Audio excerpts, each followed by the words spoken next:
Send them a scalpel. You looking at me, Diamond? We're losing adrenaline now. You'll never amount to anything, Diamond. Everybody clear.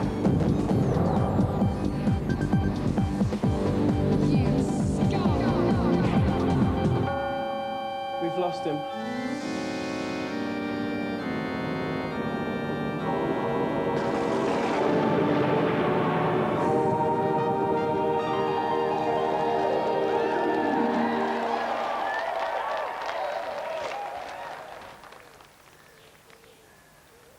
Hello viewers. These blokes are not in fact the Channel 4 complaints department, nor are they models for Mr. Byright. They're all systems managers and they'll be getting smiled up for today's event.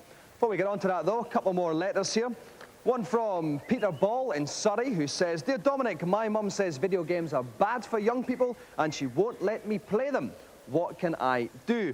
Well, I would say, Peter, study Crime Watch carefully and see if you can fit her up for any crimes committed in your area, and that should keep her quiet for anything up to a 10-year stretch. Another letter here from Yvonne Kergill from Arbroath. Nice to get one from one of our lady viewers. "Dear Dominic, how do you get to appear on GamesMaster?" Well, it's quite simple, Yvonne. Each year we hold auditions, and if you're very, very good at games, you're warm, you're witty, have a fantastic personality, we let you come on. If you don't, then you get your own chat show on daytime TV. Hope I've cleared some things up for everyone there. Right, as I said then, these blokes are not just here to set our female audience's pulses a pumping. They are going to be participating in an event we like to call Oi, Broken Suit, Fancy a Fight? I've always had a soft spot for champs, and I'm going to indulge it today as I put a champion Doom player through his paces. Our contestant must enter a deathmatch arena in which 3 other players are waiting to dispatch him.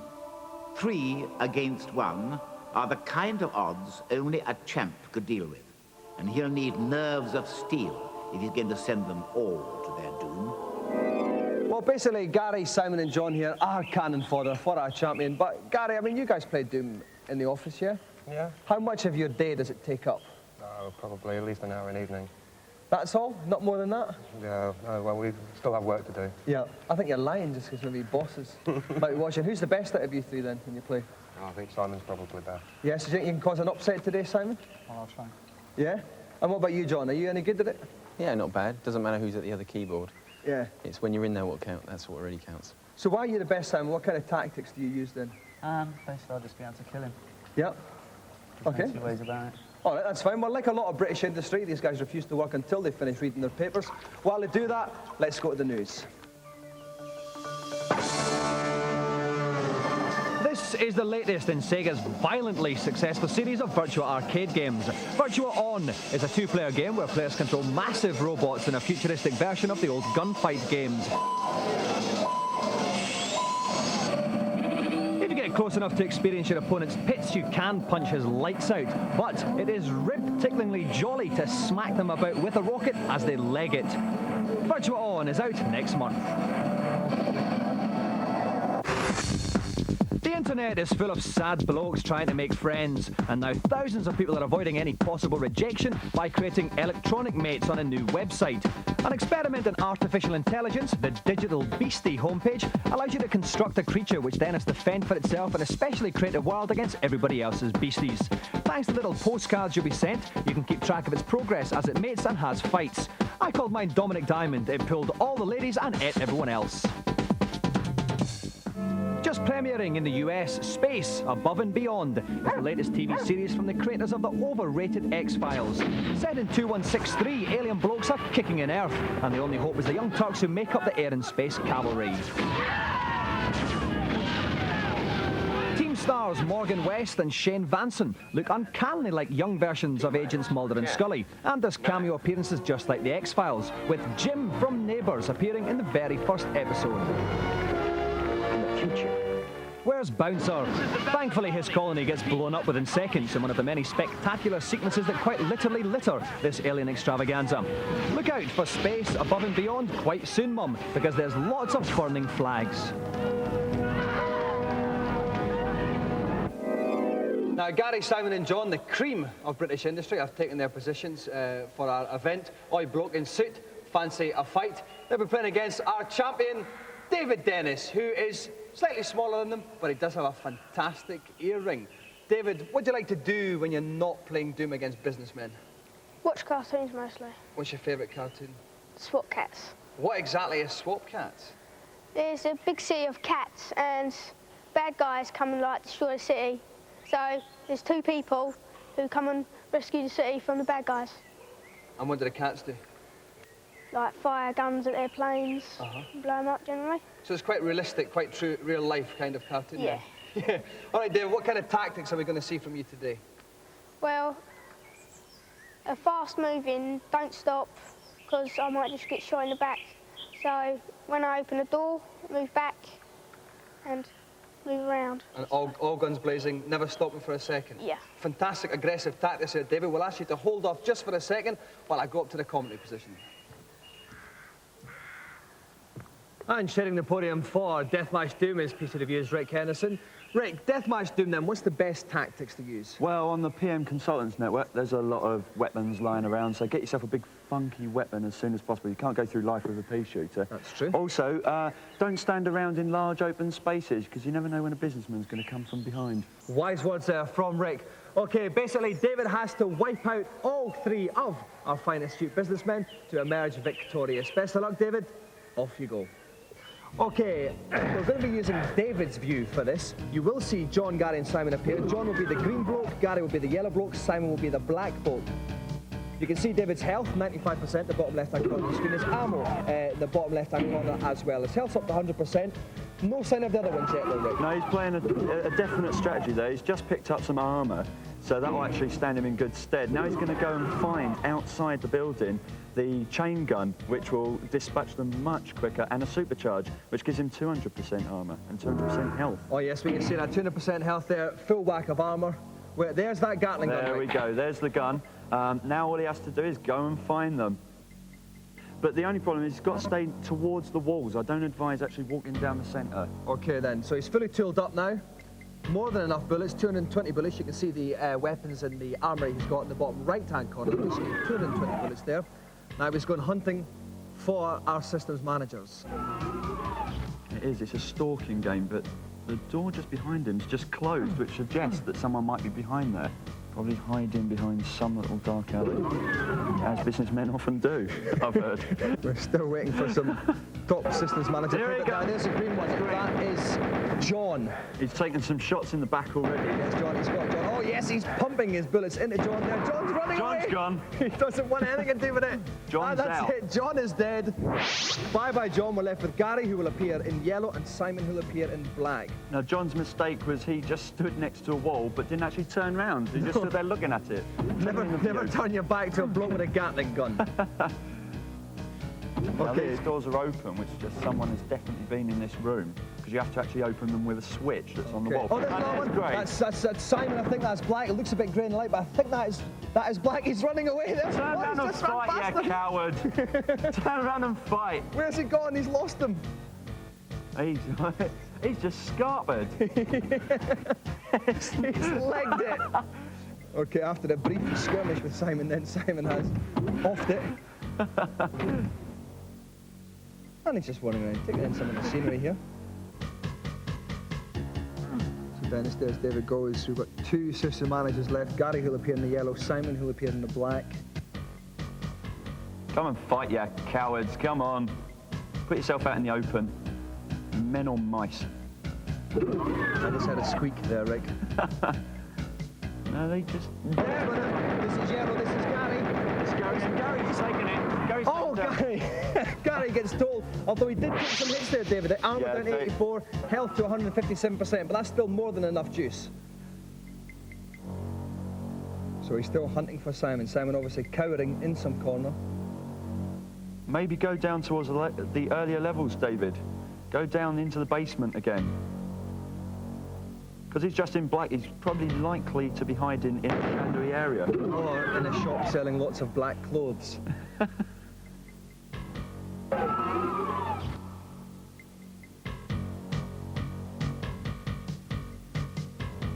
It's very tense here. We know somewhere within this level. There he is. Oh, there he is. There he is. It is face on face. It's just, oh, he's Oh, like no, that again. run it down the stairs. Get quickly, David. Press those down are- that shift key. Run down those stairs after him. Those are interesting tactics. There he Oh, goes. yes. He's just waiting around the corner for David, isn't he? Then legging it. A very clever tactic. It's a very clever tactic, but you run backwards while firing. Oh, they're all firing as well. It's a There he firing comes. frenzy. It's a hit. No, he's That's down. it. Simon is down with 59% arm and 102% health left.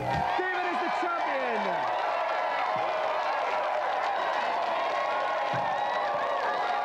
Well done, David. Now, David, you dispatched the suits with consummate ease there. First up was John, wasn't it? John in the green. Tell us how you did away with him. Well, he must have seen my chain gun and started picking it up the stairs, but not a match for me. He certainly wasn't. Then we had, who was that kind of yellowy, brownish Yeah. guy? That was Gary, yeah. What happened with him? He stood up to me, got a couple of shots in, but just got blown He was away. beside that big bin thing, wasn't he? Yeah. Tried to hide behind that, no use at all. Now, Simon was a little bit of a problem, the guy in the black. Yeah, he used the strategy for running away and just bang, bang. But as I just chased him, keep shooting at him, took it slowly, and just done So it. at the end of the day, was it any problem at all for you? No problems. No problem at all. Well, congratulations, David. You have won our special Oi Bloke in Suit Fancy a Fight GamesMaster Golden Joystick.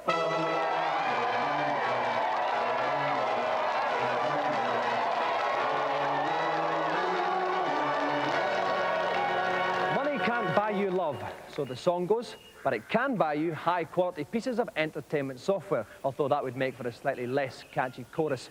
Let's see if any of the following games are worth more than the much-mentioned brilliance. In the old days, Belgium didn't exist. Then Tintin arrived and they built the whole country around him. Now the young scamp is on the Super NES. Hergé's Adventures of Tintin, a little guy who looked a bit like Mark Lamar for the younger members, and had a little dog called Snowy and a friend called Captain Haddock, and he used to run off and get into all sorts of naughty cartoon adventures. Well, this is the game. Admittedly, he's bigger in Europe than he is over here, but how will the SNES game do? Rik Henderson's been playing it madly. Although it is a platform game outwardly, the variety in levels is fantastic. There are people to ask for clues. You can come in and out of the background. You can swing people up mountains. There is an awful lot to do here, and to be honest, even though it's got that Belgian lunacy about it, it's very good.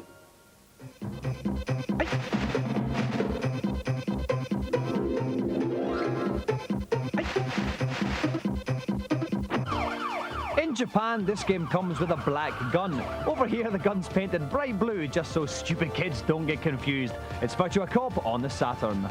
Yeah, it's a great game. It's come onto the Saturn and once again shows the quality of Sega's arcade range when brought into the home. Also, you get a gun with it, and that can't be bad. There's also various elements like shooting guys in the knees and the elbows, shooting the guns out of them, blowing away barrels, bringing great big pylons down onto cars. Not only is it arcade perfect, it even has a couple of extra options in the Saturn version that you don't get in the arcades, such as the mirror mode. The mirror mode means that all the enemies are reversed and you can go back through the game with no similarity in where the enemies come from. You also have a training mode, which is a shooting gallery with randomly generated shooting points.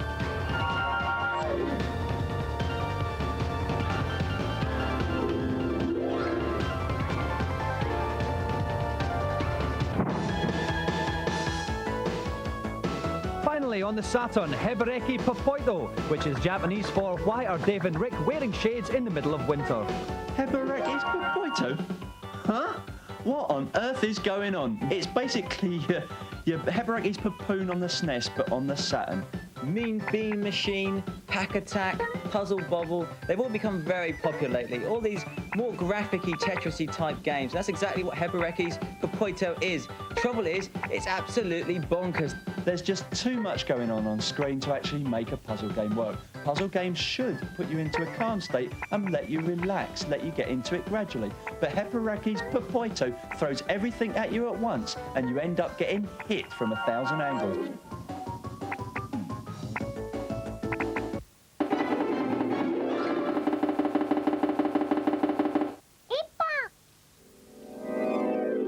Coming up after the break, the sequel to the greatest multiplayer game ever, including some top, good-looking American bloke teen band action with E.Y.C. All of this coming up in a few short minutes.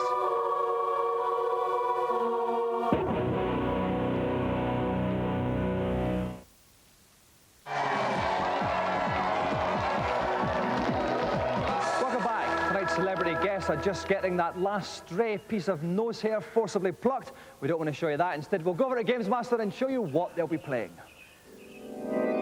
I'm in the mood for some classic gaming action, and our next challenge on Bomberman 3 should provide just that. Like the previous Bombermans, the idea is simple. Contestants run around a maze, attempting to blow each other up by hurling bombs. A number of different power-ups are available for those players canny enough to use them. But as usual, the crucial thing is to avoid getting boxed in and finding yourself a sitting duck for your opponent's bombs. As always, the last man standing earns the joystick. So please welcome the latest in our long line of teen pin-up bands who've come on the show expressly to highlight how physically unattractive I am. Damon, Dave and Trey, E.Y.C.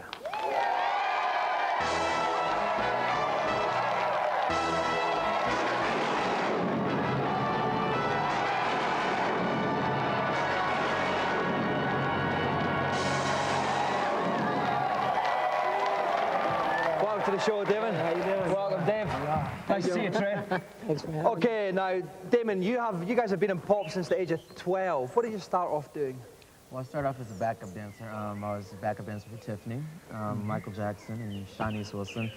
A lot of people. So you worked with Michael Jackson when you were 12 years old? Not when I was 12, my very first job. No, but later on. Yeah. That's what I was doing. But it's Dave that's the big games player. Oh, yeah. Dave? Yeah, I'm very competitive, so, you know. Yeah, you're going to whip these two guys tonight? Yeah, easily. No. I'm just trying to figure out who am I going to, you know, beat first and who I'm going to let stay in the game the longest. Now, finally, Trey, you have been in Baywatch. Is that true?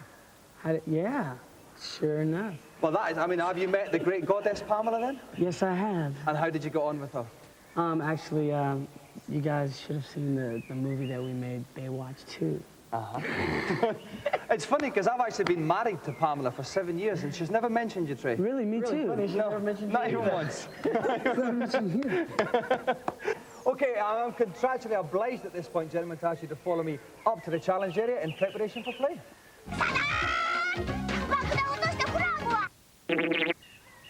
Damon, Trey and David from E.Y.C are about to play Super Bomberman 3.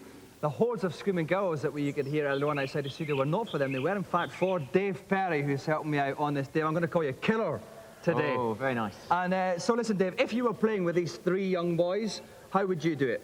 Well, the secret with Bomberman, obviously, is not to panic. You work your way methodically across the screen, picking up all the good icons along the way, and don't get caught in the corners. But in Bomberman 3, you've got an extra thing to remember. Collect an egg as soon as possible. This will give you one of the coloured kangaroos. Not only do these have special powers, but they allow you to take 2 hits. Okay, thanks very much, Dave. Right, basically, whoever is left standing at the end is the winner, but for a little added excitement, we have thrown in a super hard computer player. It's actually Bomber Lady in the bottom left-hand corner of your screen. Of course, if Bomber Lady wins, there will be no joystick at all for any member of E.Y.C. Best of luck, guys. The last one standing gets the joystick. Off you go. So, Damon is playing the white original Bomberman, top left-hand corner.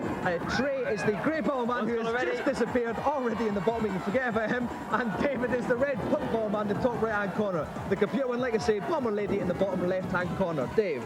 Well, up at the top, we've got the punk Bomberman. He's picked up the kangaroo already. He's got the yellow kangaroo, and that means that he can kick bombs now over the walls. Okay, then we've got a blue kangaroo picked up there by Damon in the white. Dave, what does that one do? The blue kangaroo allows him to kick bombs over the walls. The yellow kangaroo actually allows him to kick the walls. He can kick the walls along. He's cornered the computer one. Oh, the computer one's bought it. That was fantastic play. Damon trapping the computer Bomberman.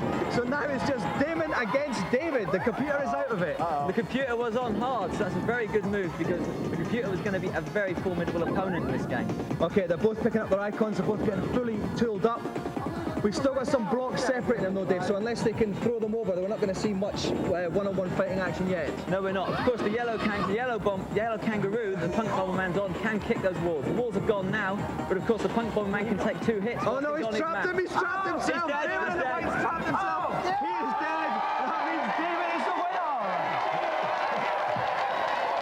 winner! Okay, guys, come back a wee bit. Right, now listen.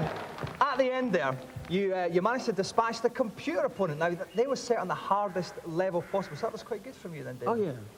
That was a nice little victory, but I should have beat Dave. But It was, because then it was left to you and Dave you tonked him in the end. Hey, I just wanted to drop a bomb on him, and that's what I did. Now, finally, Trey. I'd like to think of someone who's been on this show that's done worse, but I can't really. I mean, So you know what that means? I get the angels. No. It means you get zip. Oh. I'm afraid, Trey. You have to keep on wearing those sunglasses. Okay. That's your prize. But the other prize means the top games-playing, GamesMaster Joystick winning E.Y.C member is David. So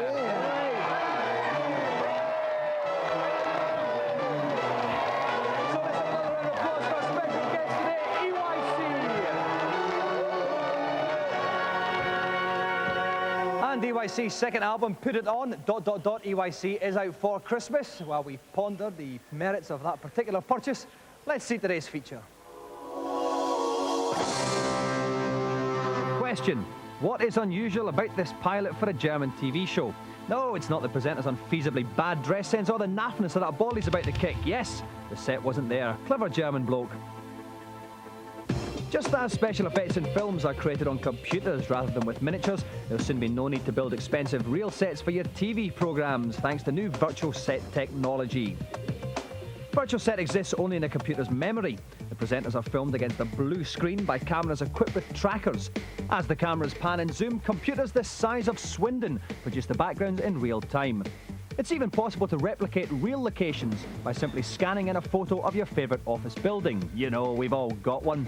The same scanner can be used to grab any item, and once in the computer's memory, it can be reproduced to bring new life to those dull discussions on the merits of different zit creams.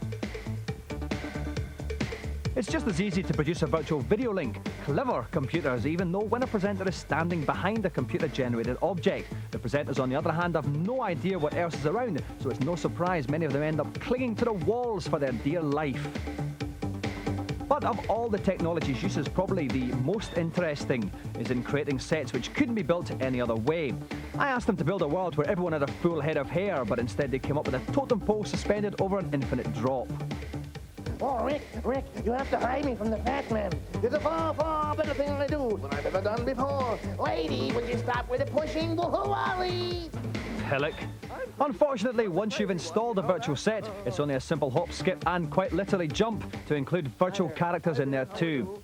Desmond is just one of the awful creations that TV producers think are really cool, and attempts to get the public to take part in TV shows with them have not surprisingly ended in tragedy. Listen, Lynn, I think this is your opportunity to escape, so I want you to run and get help. Go ahead, go. No, don't, wait. And you think this show's funny. You had to do it. Oh, my. Surprisingly, no UK set designers are out of work yet, but in California, where taste is frequently a stranger, this has taken over American minds to such an extent that people are badly dancing to this because they love it. Right, that's it. Time to dance at the end of show disco. But remember, life is a bit like being in a teen band. It's great for a while, but before you can say bros, it's over. Bye-bye.